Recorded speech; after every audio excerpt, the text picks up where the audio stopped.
Professor of Education, Foundation, Leadership, and Technology at Auburn University. His scholarly interest focuses on the ways in which instructional and policy environments influence educator career behaviors. Specifically, he's interested in principal and teacher labor markets and their effects on equity. He's currently working on establishing measures of principal pipeline, selection, preparation, hiring, and attrition to identify the root causes of principal turnover to ensure an equitable access to quality leaders for all students. He'll be presenting on Draw or Drain, Exploring Rural Principal Transfer and Attrition in Texas. Dr. Andrew Pendola. So I'm actually glad that I went second because this fits so nicely with Peter's presentation. So I'm going to be talking about sort of a lot of similar issues, although this isn't necessarily hiring behaviors, but it's turnover and attrition for principals. And so this is we had a nice conversation about this yesterday about the importance of the principal labor market and how influential that is on teacher well-being and student well-being. And it's often overlooked in rural areas. There's not very much literature on labor market forces in rural areas. So I kind of wanted to do a bit of an exploration into that today, and I'm hoping that you can help me interpret some of these results, because what I really want to do is kind of a dive into what that looks like. So as we talked about earlier, the rate of principal turnover is somewhere between 18 and 20% a year, depending on where you're at. And the rate of rural principal turnover is actually somewhat similar. There are some differences, but in general, it's sort of a similar rate. However, what's interesting is that the risk of principal turnover in rural areas is different. And so I started with this question, and I kind of want to start from this standpoint to drill down a little bit more and see what's going on with the rural principalship. So, and I know these are a little squelched here. So yeah, it's a little hard to see, but so using data from Texas, so I'm using, Ed has been so kind to let me play around with his Texas data. So using data from Texas that covers virtually every principal from, and I'm using 1995 to 2012, there's about 17,000 principals in this set here. I mapped out the survival rates of principal, and that's how long a principal is in a given position, or the length of their career spell. So if they switch schools on their third year, that's 3-year survival rate. And they reset after that. So if they move to another school and they're there for 3 years, then there's another set measure here. So what we see is that if we break it down by the NCES locale codes, rural, town, suburban, and urban, we see that the lowest rate of survival, the green line, is for rural principals. And so what we can see is after the first year, only 75% of principals survive or stay in their position at a given school. That means we're losing 25% of principals, rural principals, a year. Now it's a little bit higher for, let's say, suburban principals, the red dotted line. You can see that they have somewhere around, let's say, 80% survive after the first year. And so what that gives us is an idea of the turnover risk for principals in rural areas. Another way of looking at this that splits it out a little in a little easier way to see it is if we look at the smooth hazard. So the hazard is a risk of turnover at any given period of time. And what you really want to look at is the angle of the line here. And I won't get into kind of the workings of this. But we can see that rural principals have the highest risk of turnover in a given career spell and the length of time that they're a principal, higher than any other locale code.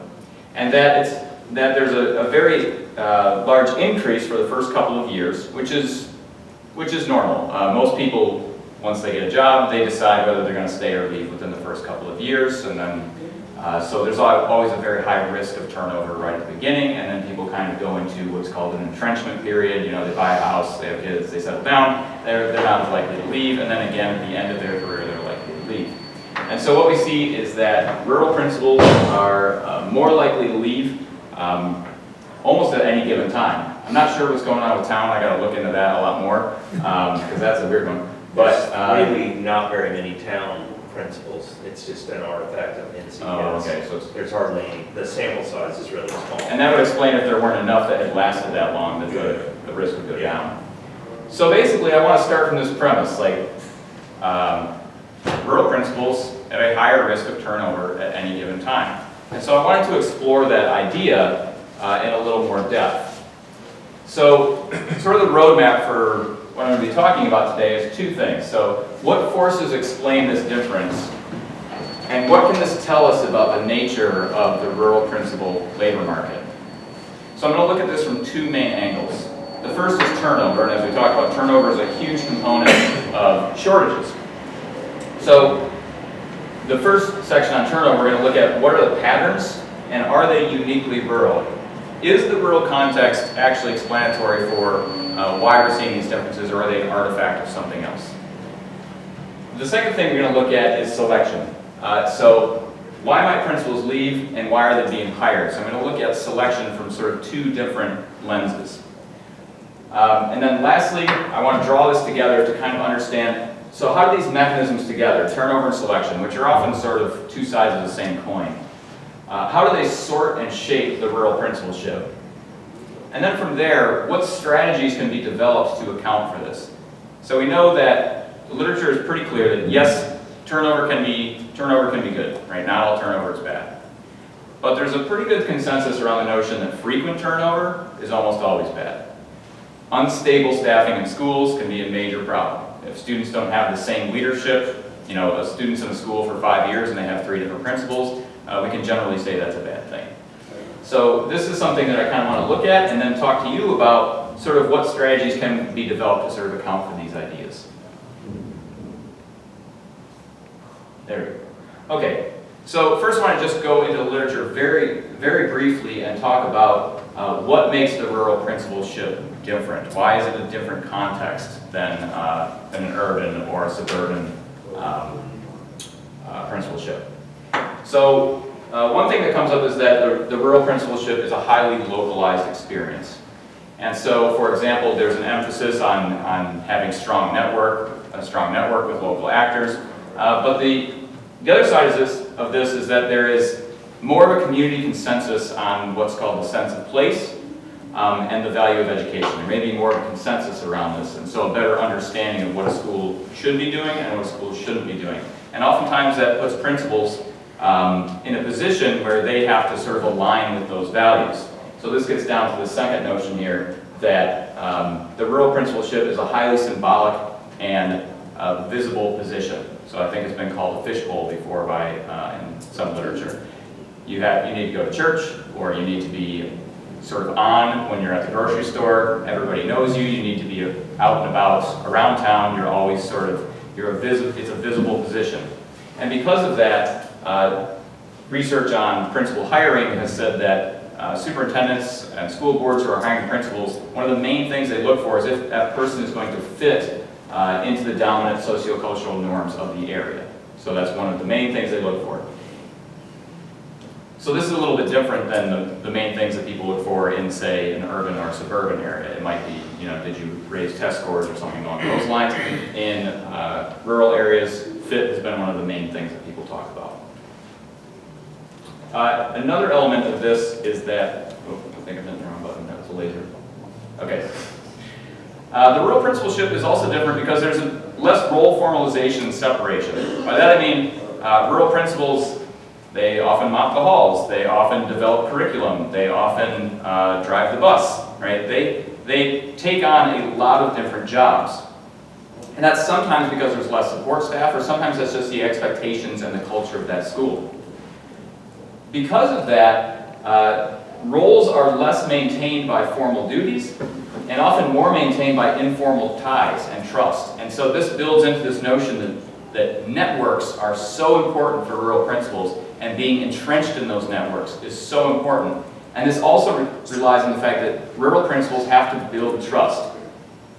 And that takes time, that takes repeated interactions with someone to develop that trust and to get into their networks to make the change that needs to be made. And so we can see that turnover can be almost more detrimental because of this, right? Because so much more of the sort of social capital operates on trust factor than on formal roles, that leaving a school can be harder because it takes more time to rebuild that trust. And then the last one that always comes up are sort of these economies of scale. So rural schools often have a diminished ability to use interdistrict resources. There's issues, it's harder to share, it's harder to hire a part-time aide that you know will be shared with the next district over when the next district over is 2 hours away, right? So there's certain elements of economies of scale that makes it so that rural principals sort of have to self-manage a school and they can't sort of reach out to other districts for support. So I want to get into the data a little bit, and I'm oftentimes use what Peter referred to as the statistical box. So I'm going to talk about some of the elements of the data here, and if you have any questions about additional parts, I'm happy to send it to you. I'm just trying to hit the major points here. So in the sample that I'm using, I wanted to just take a look at some of the differences between principal characteristics from rural schools and then non-rural schools. I just dumped everything else into non-rural. And so we can see that rural principals are overwhelmingly male in comparison to non-rural principals, and it's a much less diverse group. So 92% white, 5% Latinx, 2% African American, compared to much different numbers in the non-rural area. And what's also kind of stark is even if we adjust for regional differences in salary, rural principals still make about $11,000 less a year. And I adjusted this for time for inflation as well. And so over that sample period, rural principals generally just make less. And this is something that we'll come back to a few more times. So I just want to give you a sense of sort of what the rural principalship looked like. Okay, so the next thing I wanted to look at was, let's look at turnover by type. So turnover isn't just this sort of, this common notion. It can be broken down into a couple of different types here. So I wanted to look at how rural principal turnover, what the proportion of school switches were. So that's switching from one school to another in the same district. So that's a form of turnover. Another form is a district switch. So that's one district to another. An exit, and then a retirement. And I was supposed to have this fancy reveal where my numbers came up, but I don't think it transferred here. Is there a way for me to get the PowerPoint up? It had like... Oh yeah, she converted it into a PDF. Oh, I lost all my animations. That's okay. Did they show up in the next slide? No, they're gone. Well, I can say it from memory. So what I will say is that, so suburban and urban districts, about a quarter of their turnover events are school switches. 8 to 9% of their turnover events are district switches, and then the rest are exits and retirements.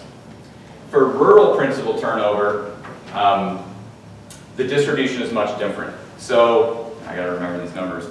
So, I believe 18% of rural turnover was school switches, 16% was district switches, and the rest were exits and retirements. So what we have is there's a much larger proportion of district switching in rural areas than there are compared to suburban and urban areas. And so this is sort of curious to me because suburban and urban operate similarly, but rural is actually quite different when it comes to these things. So I kind of wanted to dig down into what's going on here. Why are there way more district switches and way less school switches as compared to urban and suburban areas? So a little bit more about this, just for context.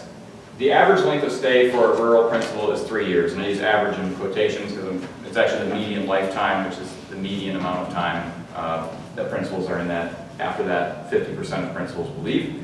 And also, of these district switches, 63% are rural. So the majority of between district switching for rural principals are from rural to rural. Oh, I'm not going to remember these. Andrew, I have the here. Oh, yes, thank you. Okay. Perfect. We might have to use our imagination with some of this. Okay. Can you see it? Oh, there we go. Okay. Well, all right. So the next thing I want to do was, so those were just sort of the descriptive. So the next thing I wanted to do was sort of model this and see if these district switches were explained by something else, right? So I ran, because this is longitudinal data and we're estimating the risk of a person leaving, I used discrete time hazard modeling, which is a risk estimator, and it estimates the risk of leaving at any given period of time. And what I did was, like we said, I put it into the statistical box and put in a bunch of controls. You can see down at the bottom, all the controls are in there. And I compared rural principal turnover rates to town and suburban, and I used urban as my baseline here, so everything's in comparison to urban turnover. The first thing I did was I ran it as a random effects model, which basically said that a significant amount of variation, holding everything else constant, was explained by rurality. And then I went and compared rural principals to urban principals. And we're not going to see the numbers here, so I think I summed it up though. Okay, so this is to show you that I'm just not making it up. And then these are some of the takeaways.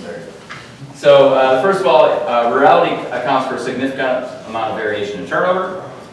And then the next thing we see is that if we look at all turnover in general, rural principals had a 21% higher risk of a turnover event in a given year than urban principals. 21% in any given year.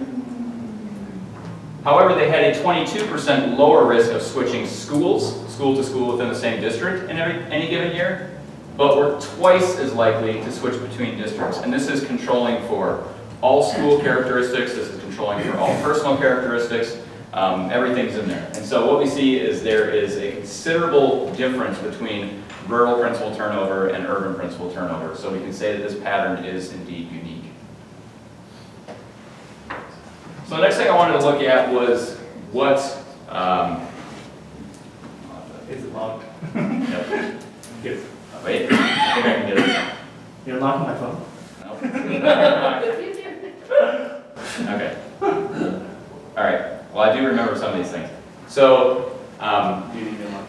nope, still good. Okay. Still open.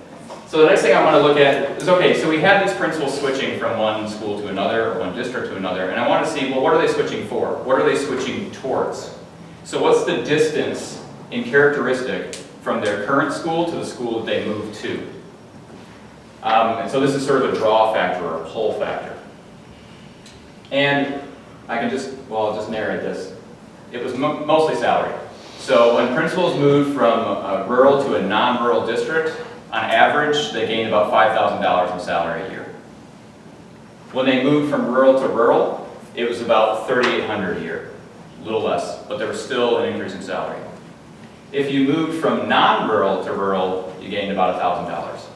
So there's a bigger draw to move out, middle draw to move between, and then not very much draw to move within.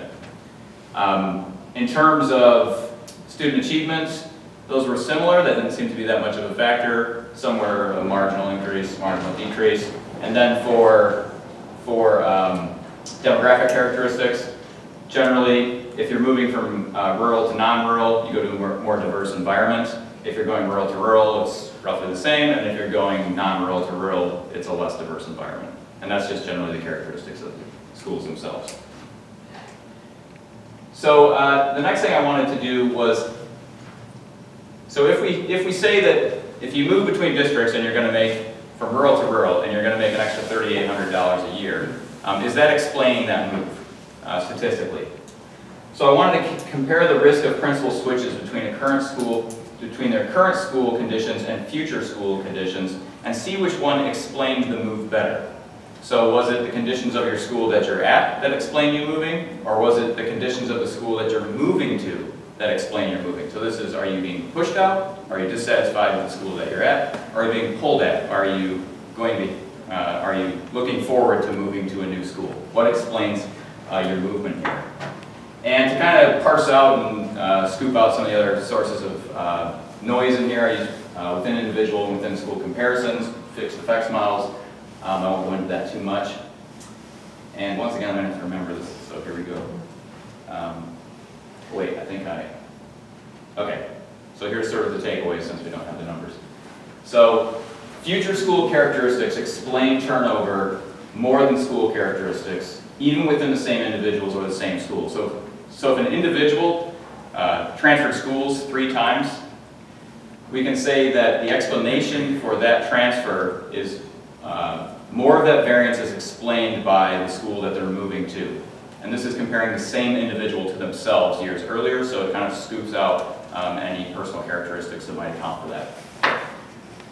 it actually explained almost twice as much of the variance. So it seems that principals are moving towards schools instead of moving away from the ones that they're in. In terms of the largest effect, increased future salary had the largest effect here. So it was salary.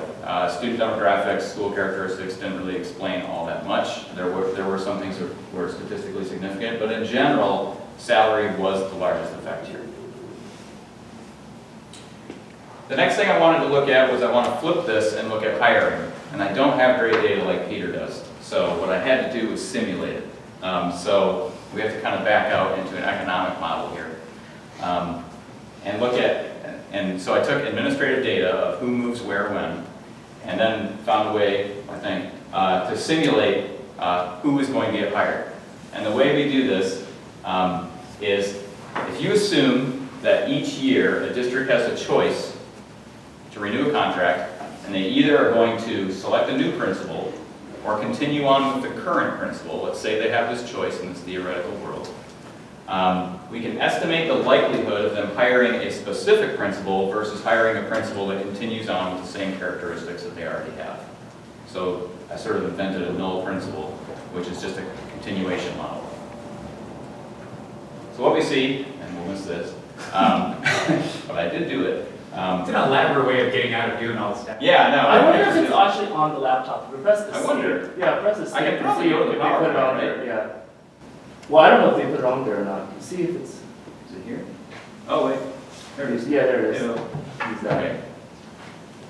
Now you present back all the numbers Now, you skipped okay, over. let's start over. And, okay.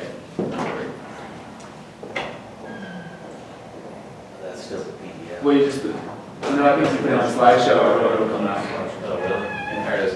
Yeah. Oh, see, I'm going. Oh, That was weird. Okay, so this is the likelihood of being hired versus a sort of null candidate. So this is simulated hiring. A few things stand out here, but I want to point out the main one. The factor that had the largest impact on the likelihood of being hired in a rural area was from being from a different locale in your prior job. So being from a different locale, I hired it down here,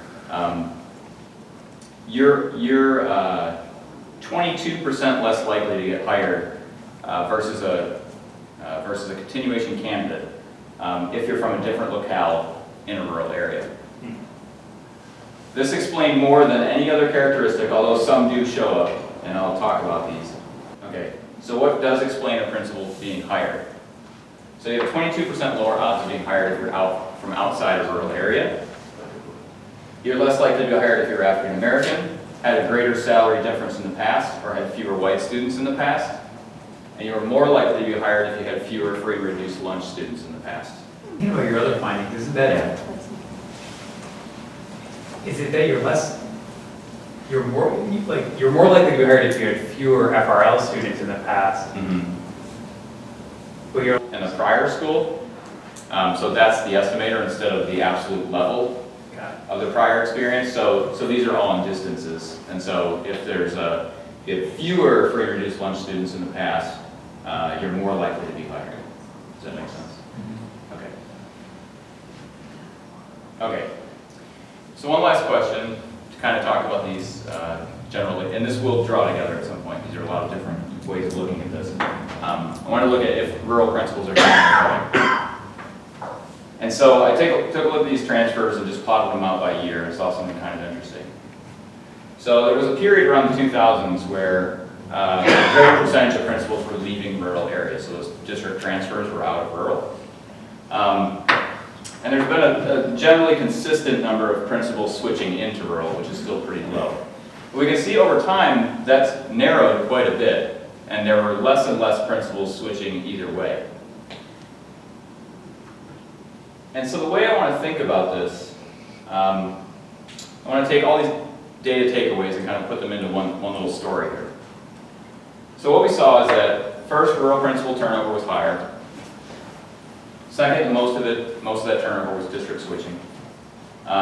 Third, that these principals may have been drawn out of their position instead of pushed out. Fourth, that hiring showed a strong preference for rural backgrounds.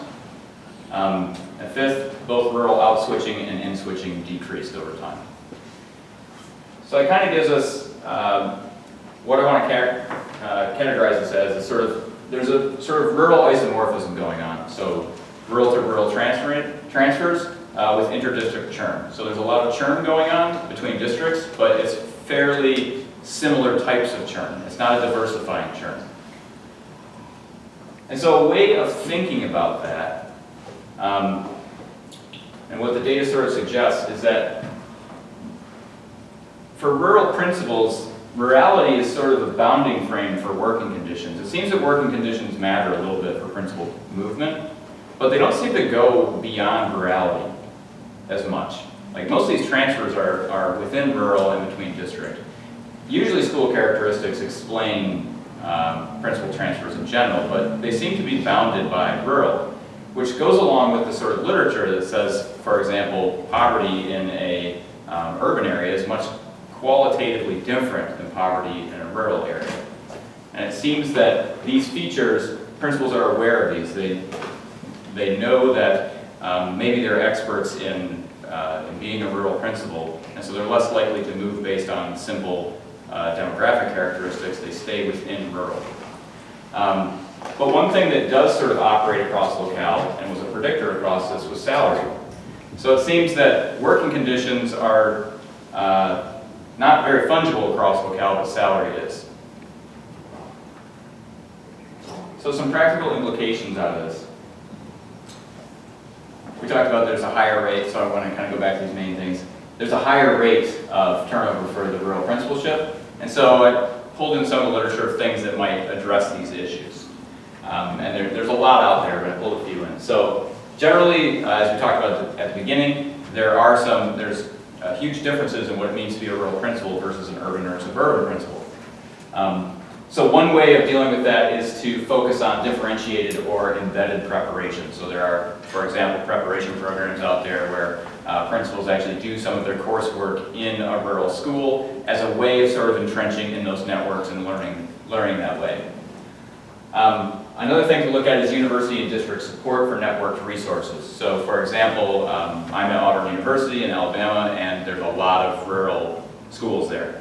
And the districts don't have the structure to sort of do professional development for principals, because they have to get them all together in a room somewhere, and there's no place to do that. So universities have created this system called AmSky, and there's buildings all over the state, and they distribute resources to rural districts, and it's also a spot for professional development for leaders and teachers, and they all kind of come together. But it's independent of the districts. It's university run.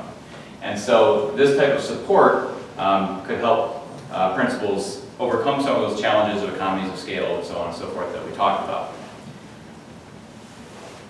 The second one was this bounded interdistrict churn.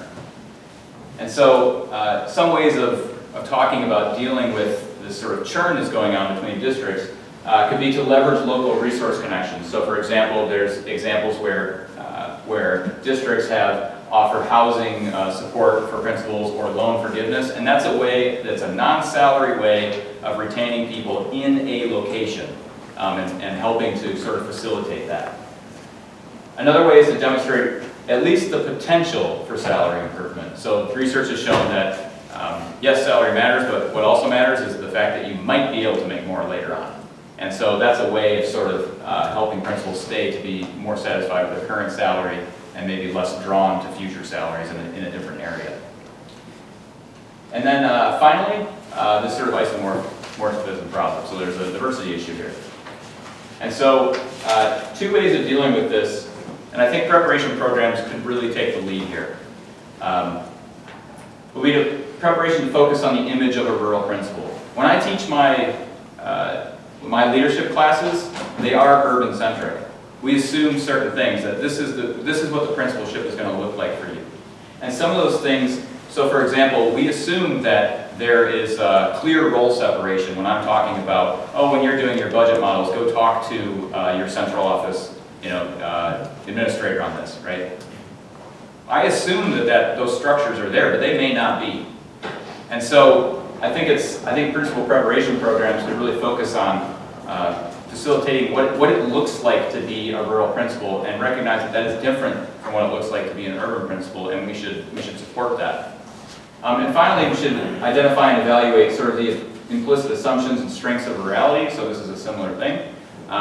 We got to talk about what it means to be rural, and some of the implicit biases that we might have about rurality, or the fact that we do often have an urban-centric viewpoint. This could help sort of principals recognize what they might be getting into if they're going into a rural area. I know, for example, I teach a diversity and equity course, and we have chapters on every category possible, but reality isn't in there, and it really should be. If we look at the risk of turnover being so much higher, maybe there's something we could do as preparers of aspiring principals. Oh, I'm going the wrong way now. Thanks. There we go. Okay. So I know I presented a lot of data here today, so I'd like to thank you first, and then I welcome your thoughts and questions if you have any. Thank you. And do you want to go back to some of the missing yeah, slides yeah. now, so we can just have it in the background while people ask questions? Yeah.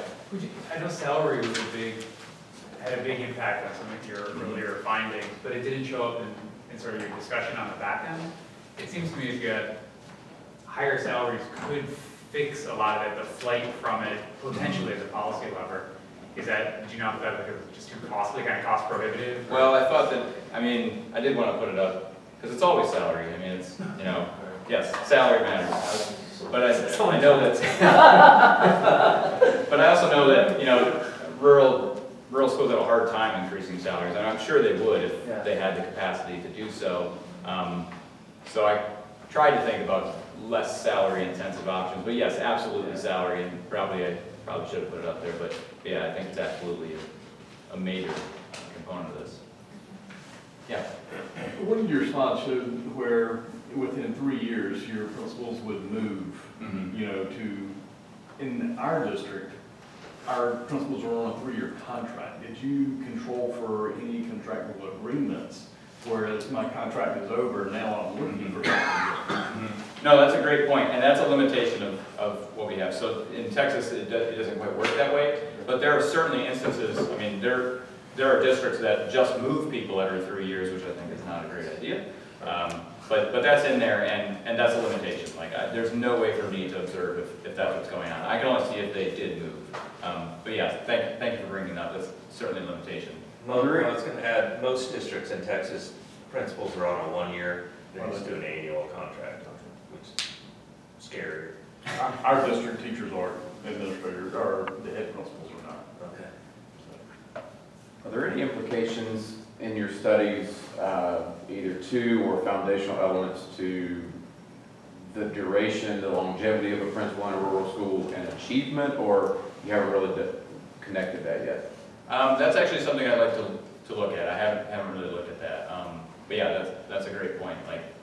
And we don't have value-added scores in here, but we do have the tests, and the tests have changed a couple of times, so we sort of have normalized scores. But yeah, that's certainly an area to look at, and I think we'll probably do that. Other people have found that to be the case. Yeah. The research that's come out, even the last 6 months, has found that it depresses student achievement up to 3 years after the change of the principal.